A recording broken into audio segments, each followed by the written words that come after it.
Halo semuanya, kembali lagi bersama saya Brian Howard. Kali ini saya akan jawab pertanyaan dari komentar-komentar yang ada. Cuman sekali lagi saya ingatkan, kalau teman-teman memberikan pertanyaan, tolong pastikan teman-teman subscribe dulu di channel saya, karena kemarin ada ketinggalan 2 pertanyaan yang saya tidak lihat di di kolom komentar saya gitu loh ya. Tetapi itu masuk ke komentar yang di handphone saya ini gitu loh. Jadi kadang saya kalau ngelihat mau ngejawab pertanyaan kan, saya cek dulu dari komputer. Hari sebelumnya saya cek dulu ke komputer, saya pastikan dulu. Biasanya kolom komentar itu ada kuncinya ya, ada tanda kuncinya lah gitu ya, yang warna merah. Jadi supaya saya bisa kelihatan pertanyaan-pertanyaan yang ada gitu. Dan kalau misalnya teman-teman tidak subscribe, akhirnya saya di kolom komentar itu saya hanya bisa kelihatan user sekian tanpa ada namanya gitu loh. Jadi saya nggak tahu kenapa sistem di YouTube seperti itu, tapi saya beberapa kali sudah ketemu ya, dan supaya tidak terjadi kesalahan lagi dan tidak ketinggalan pertanyaannya ya, mungkin itu. Nah, di sini pertanyaan berikut nomor 1, saya usia 50 tahun, punya asma, dari kecil belum bisa berenang, belajar nafas lewat hidung di ember aja sudah berat, gimana dong, ajarin please, terima kasih. Nah, kalau untuk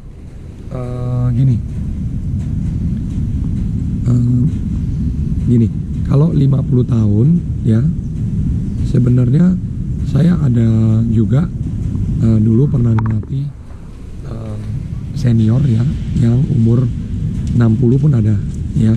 Nah, itu pengalaman saya adalah, yang paling pertama adalah mereka ketika berenang selalu kecapean. Betul, karena apa? Mereka tidak terbiasa dengan berenang dari kecil. Sudah umur 60 tahun baru mulai, 50-an tahun, 60 baru mulai belajar. Nah, sebenarnya yang paling penting dipelajari, kalau setelah saya observasi ya, setelah bapak itu juga nggak berenang lagi, dia selalu bilang kecapean karena dia cek nadinya selalu terlalu tinggi dan tidak bagus untuk kardio dia. Nah, untuk jantung dia. Nah, setelah saya observasi ya, saya pikirin sendiri setelah bertahun-tahun, dan saya ngambil klinik penataran. Nah, saya sadar bahwasan kalau orang yang lebih tua atau 50 tahun, 60 tahun baru mulai belajar berenang, itu yang paling penting dipelajari adalah pernafasan. Jadi tarik dari mulut, buang dari hidung. Tarik dari mulut, buang dari hidung. Itu yang paling penting dipelajari terlebih dahulu ya, yaitu kalau kita sebut underwater breathing, nafas dalam air, buang, habis itu tarik nafas di udara, buang lagi dalam air. Nah, kenapa itu penting? Karena ketika berenang, kalau nafas kita berantakan, akhirnya jantung kita juga mompannya juga berantakan. Nah, ritmenya tidak sesuai dengan ritme apa yang mau kita inginkan gitu loh. Jadi misalnya kita maunya ritme pelan, tapi nafas kita belum sesuai gitu loh. Jadi akhirnya apa? Berantakan. Ketika kita perlu nafas, di situ kita tarik nafas juga, di situ juga kita gerakannya udah harus buang nafas gitu. Nah, jadi yang paling penting dipelajari kalau bapak mau mulai berenang umur 60 tahun, yaitu turun ke dalam air ya, nggak usah terlalu dalam kolamnya ya, kolam-kolam cetek aja atau kolam-kolam kecil ya, atau kita bilang kolam yang dangkal saja. Nah, bapak turun ke bawah, lalu celupkan kepalanya ke bawah dulu, buang nafasnya melalui hidung. Ketika buang harus habis nafasnya, jangan setengah-setengah, jangan takut, oh saya bakal tenggelam kalau saya nafas habis buang. Tidak usah takut, karena apa? Ketika bapak habis, bapak buang, itu diafragma paru-paru akan mengirimkan signal ke otak bapak untuk mengambil nafas kembali. Jadi Bapak otomatis naik ke atas, ambil nafas sebanyak-banyaknya, baru turun lagi. Ini sudah saya pernah jelaskan di video-video sebelumnya. Bapak boleh cek di cara ngambil nafas ya. Jadi jangan ngambil setengah, buang setengah. Akhirnya apa? Ketika mau ngambil, Bapak juga sulit ya. Jantung ini sangat pintar ya, ataupun paru-paru sangat pintar. Ketika mereka kekurangan oksigen, mereka akan langsung minta. Tapi kalau mereka tidak kekurangan oksigen, Bapak yang minta itu jadi setengah masuk atau keluarnya. Paham ya? Jadi harus sinkron antara Bapak keluarkan nafas dan masukin nafas ya. Jadi sebenarnya tidak sulit, tapi Bapak saja yang harus menyesuaikan dengan kondisi paru-paru ya. Kalau mau buang habis ataupun hembus kuat. Kalau mau ambil sebanyak-banyaknya. Dan kalau nafas di dalam air jangan lupa nafas dari mulut, buang dari hidung ya. Itu ya Pak, itu yang selalu saya ajarkan. Baru pelan-pelan dikerjakan belajar, yaitu drill ataupun ya tendang kaki gaya bebas ya. Jadi tidak sulit, tapi Bapak harus pelajari perlahan-lahan ya. Pertanyaan kedua, nah yang tadi saya bilang seperti ini ya, itu ada user ya, nanti saya tunjukin ya pertanyaan yang teman-teman yang tidak subscribe, dan itu pertanyaan ketinggalan gitu. Nah kalau saya cek, saya jeli, saya bisa cek, tapi kalau saya lagi banyak pertanyaan, itu saya tidak perhatikan apa yang ketinggalan gitu ya. Nah, salam kenal.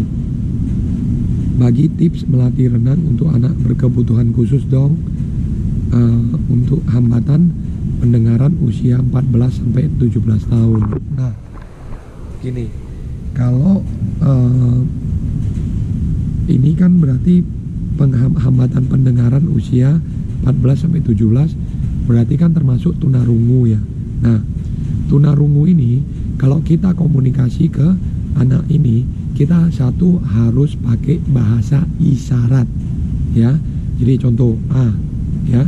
Jadi anak-anak saya yang tunarungu yang saya latih dari 2016 yang bisa juara di Peparpenas dan Peparnas, itu saya latih dengan bahasa isyarat. Misalnya A seperti ini, B, C, D ya, D, E, F ya, G tepuk 2 kali, H, I, J, K, L, M, N, O, P gini ya, terbalik.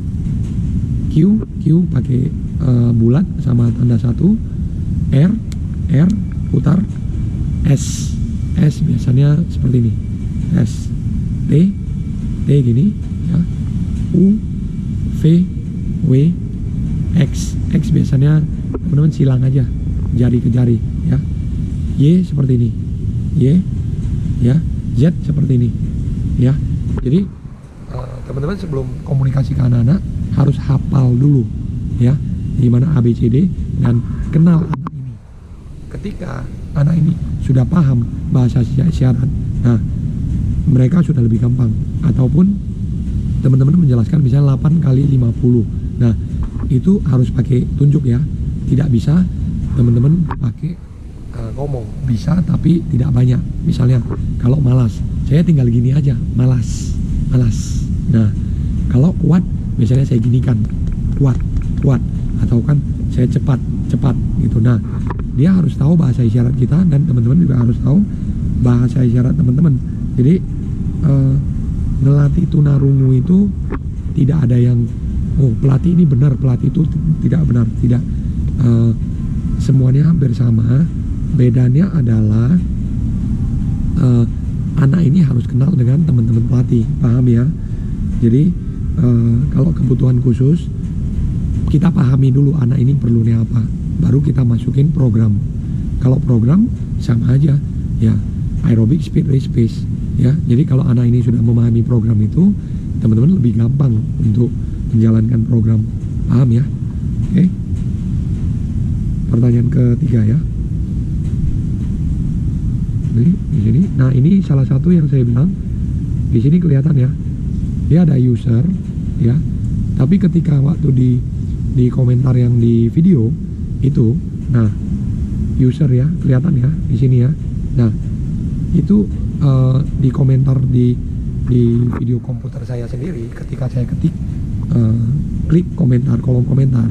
Nah, itu kan keluar banyak pertanyaannya. Nah, di situ saya ketinggalan, saya nggak bisa kelihatan yang user ini gitu loh ya. Jadi sambil berjalan saya beritahu ya. Nah, di sini kami orang awam mohon pencerahan untuk open water swimming.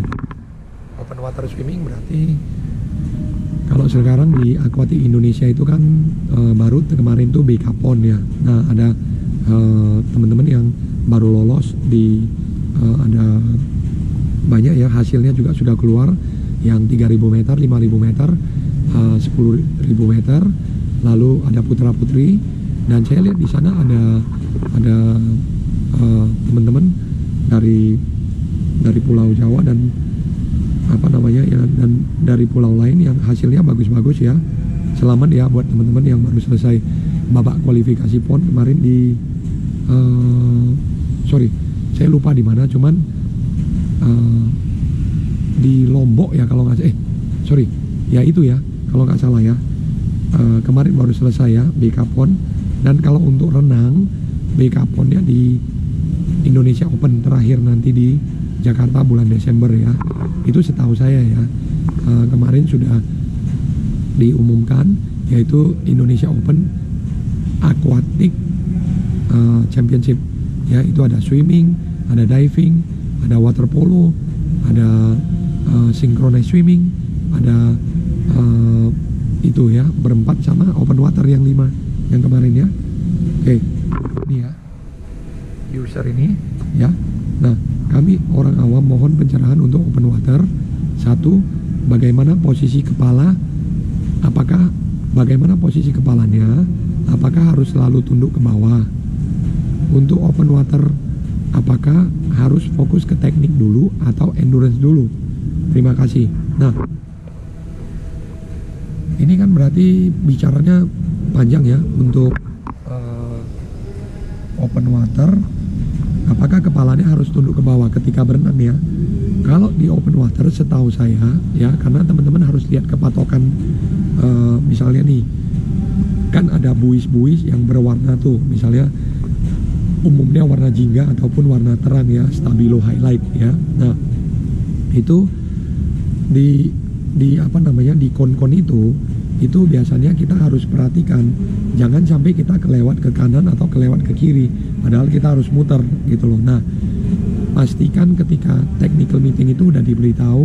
Nah, ketika kita misalnya ya, kalau kon ada di sebelah sini ya, nah kita berenang dari 2 atau 3 km jauhnya ya, kita kelihatan kon itu kan masih jauh, jadi kita patokannya harus ada di satu barang yang di atas kon. Misalnya kita lihat ke gunung misalnya, ataupun gunung ada perancanya. Nah, peranca itulah jadi patokan kita untuk maju, karena kan peranca itu nggak kiri kanan ya. Nah, biasanya ombak ini kan bawa kita, jadi akhirnya ketika kita berenang kita bisa terseret. Nah, kita lihat aja ke bagian patokan. Ke umumnya kalau dulu saya berenang open water ya, pengalaman saya adalah kita lihat ke patokan di mana ada apa namanya gunung gitu loh ya, gunung, dan kita cari yang namanya bangunan atau ada peranca yang tinggi gitu loh. Misalnya biasa kan ada peranca telepon tuh, telepon, signal ataupun satelit gitu ya. Nah, kita lihat, kita patokin ke situ. Nah, baru kita ambil putarannya. Nah, contoh dari kon ini ya, kita harus putar dari sebelah kiri, berarti kita jangan lewatin kanan. Kalau kita lewatin kanan itu akan salah. Nah, kepala kita harus biasanya kita boleh hitungan 5 tarikan, kita naik sebentar, lihat, turun lagi ya, ataupun 10 tarikan naik sekali, 10 tarikan naik sekali. Jadi teman-teman tidak terseret jauh, baru oleh ombak, ya, tidak terseret jauh oleh ombak, baru jalan. Nah, ini yang harus diperhatikan di open water, ya. Nah, pengalaman saya bahwa anak saya dulu, ya, yang latihan di Wahoo juga sama, di PON tahun 2016, ya, dia berenang miring. Jadi akhirnya apa? Dia peringkat 3 perunggu nih di PON 3000 meter. Nah, dia harusnya berenang lurus ke jalur finish, tapi dia minggir ke kiri. Nah, akhirnya yang nomor 4 ini sempat ngebalap dia. Saya sempat panik juga sih sebenarnya, ya, tapi namanya kita di atas, kita nggak bisa berbuat apa-apa gitu loh. Jadi akhirnya dia lawannya dia lurus dari sini, dia miring dari sebelah sini gitu loh.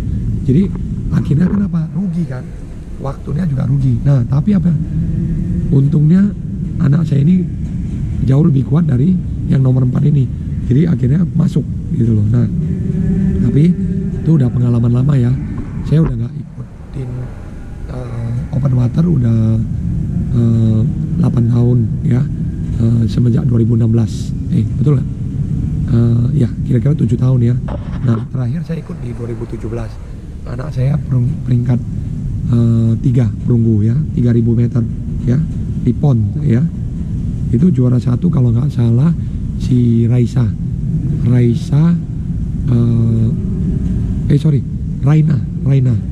ya, si Raina, ya, dari Jawa Barat, ya. Nah, selamat, ya, buat teman-teman yang juara waktu itu, ya. Nah, untuk open water apakah harus fokus ke teknik dan endurance dulu? Dua-duanya, Pak. Harus diperbaiki teknik terus, karena apa? Ketika open water ini memang kita jarak panjang, tapi harus cepat gitu, ya. Karena kan kita ngejar waktu, ya. Nah, open water sembari pelajari drill harus juga naikin endurance. Karena apa? Open water nggak bisa hanya ngamblang aja berenangnya, ya. Teknik berenang bagus, tidak ada endurance bagus juga percuma. Punya endurance tidak punya teknik bagus juga percuma. Jadi harus punya teknik yang benar dan endurance, dan teknik berenang harus lebih ke high elbow, ya. Jadi karena apa? Berenang panjang perlu recovery, dan kaki, ya, kaki harus kuat banget itu, ya. Jadi kalau teknik dulu atau endurance dulu, dua-duanya butuh, Pak, ya. Nah, 3.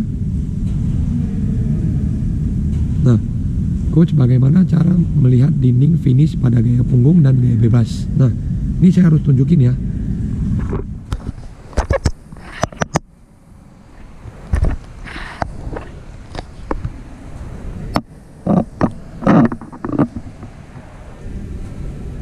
Nah, ini saya harus tunjukin, ya. Nah, katakanlah di sini finishnya, ya. Saya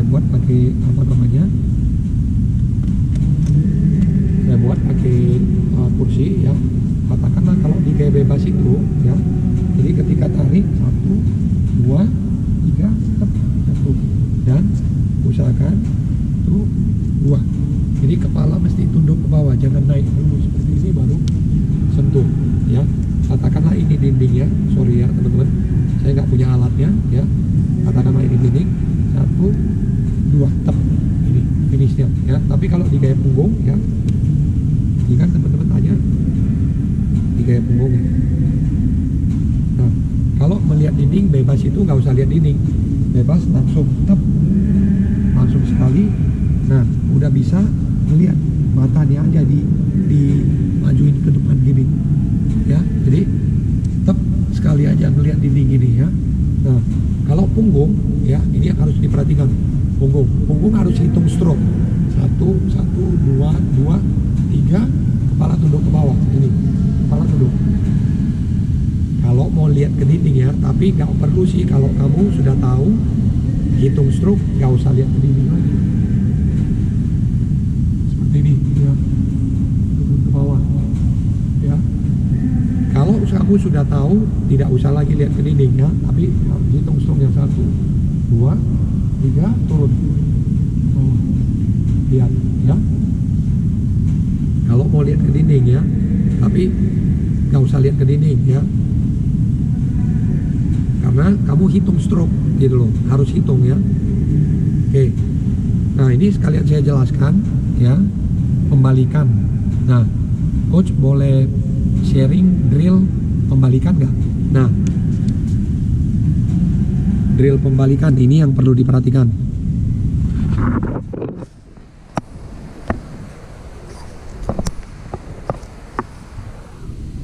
Nah,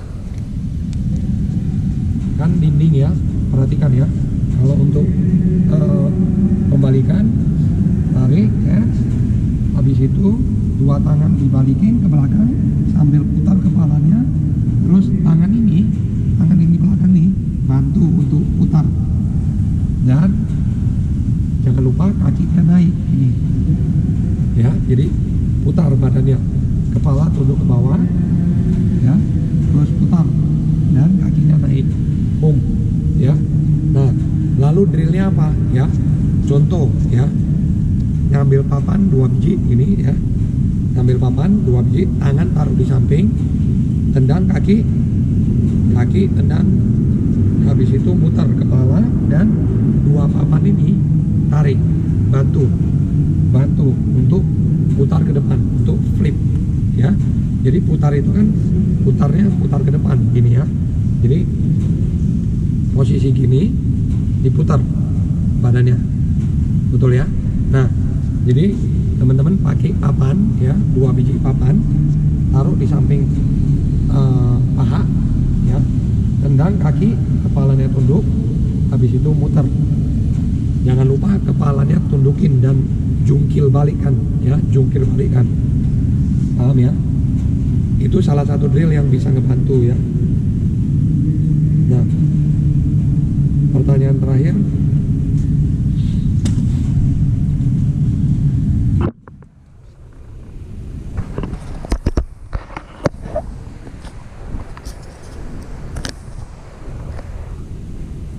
oke, jadi itu ya teman-teman ya, tadi yang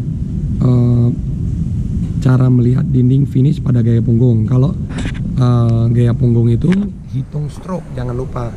Jadi misalnya 25 meter atau 100 meter atau 50 meter, berapa kali putar itu harus dihitung. Jangan hanya berenang nabrak dinding gitu loh ya. Itu yang harus diperhatikan kalau di gaya punggung. Makanya pertanyaannya ini kurasa gimana cara melihat dinding pada finish gaya punggung dan gaya bebas ya. Nah, kalau finish gaya punggung itu langsung lempar, tapi gak usah mesti harus lihat ke dinding banget ya. Kamu sudah tahu itu dinding di situ, turunnya kepalanya gitu ya, jadi hadap ke atas posisinya ya. Kalau bebas kan kamu tinggal mata aja yang melihat, gak usah diangkat kepalanya, tunduk aja langsung lihat ke ini aja ya, lihat ke dindingnya kan gampang gitu ya. Oke, kalau untuk pembalikan tadi udah ya, pakai papan taruh di samping ya, terus habis itu membalikan. Jangan lupa kepala harus tunduk dan buang nafas ya. Kalau anak-anak sering itu kesalahannya adalah mau masuk airnya ke hidung ya. Oke, ini pertanyaan berikut terakhir. Nah, kalau anak lagi menghadapi lomba, pola makannya harus seperti apa ketika lomba dari pagi sampai sore? Nah, kalau anak-anak lagi menghadapi perlombaan, katakan Krapsi ataupun Indonesia Open ataupun Kejurnas ya. Nah, itu kan pemanasan mulai umumnya jam 6.30, jam 7 ya. Habis itu baru lomba. Nah, anak-anak disesuaikan ketika lombanya, misalnya katakanlah jam 10 baru lomba. Berarti kan pemanasannya, kalau hari pertama umumnya dia kan harus cobain dulu kolam pemanasan. Nah, tapi kalau hari kedua, ketiga, keempat, kelima kan nggak usah lagi gitu loh. Nah, sesuaikan dengan jam lombanya. Kalau misalnya jam lombanya katakan jam 8 pagi, berarti sarapannya sudah harus di jam 5 minimal. Dan itu pun sarapan nggak usah berat ya. Nanti ketika selesai lomba, tanyain anaknya, kalau misalnya dia punya lomba nomornya banyak, itu sudah harus diperhatikan dari jam 4.30 sampai jam 5 sudah harus sarapan duluan Itu namanya wake up swim. Wake up swim, sarapan dulu, baru nanti dia pemanasan dikit. Habis itu dia, jadi badannya sudah terbangun ketika pemanasan dan lomba itu sudah nggak ngantuk lagi gitu loh ya. Nah, kalau untuk sampai sore itu ada perlombaan anak ini, berarti katakanlah masuk final ya. Berarti teman-teman harus perhatikan apa yang dimakan oleh anak ini. Contoh, kalau dia makan karbohidrat, berarti carilah karbohidrat yang gampang dicerna, yaitu kayak spaghetti. Contoh, kayak misalnya ubi ataupun kalau mau nasi boleh tapi nggak banyak ya. Nah, baru karbohidrat yang cepat lah intinya ya. Nah, jadi pada saat setelah 2 jam 3 jam itu ya sudah bisa berlomba lagi gitu loh ya. Umumnya spaghetti ya. Oke. Kalau sampai sore ya atur aja makanannya, minumannya juga diatur ya, jangan langsung minum banyak yang terlalu manis sekali atau gimana ya. Oke, itu aja video kali ini. Jangan lupa berikan kritik dan saran di kolom komentar. Saya Brian Howard, sampai jumpa di video berikutnya. See you in the next video. Bye. Waduh, suara saya banyak habisnya ini.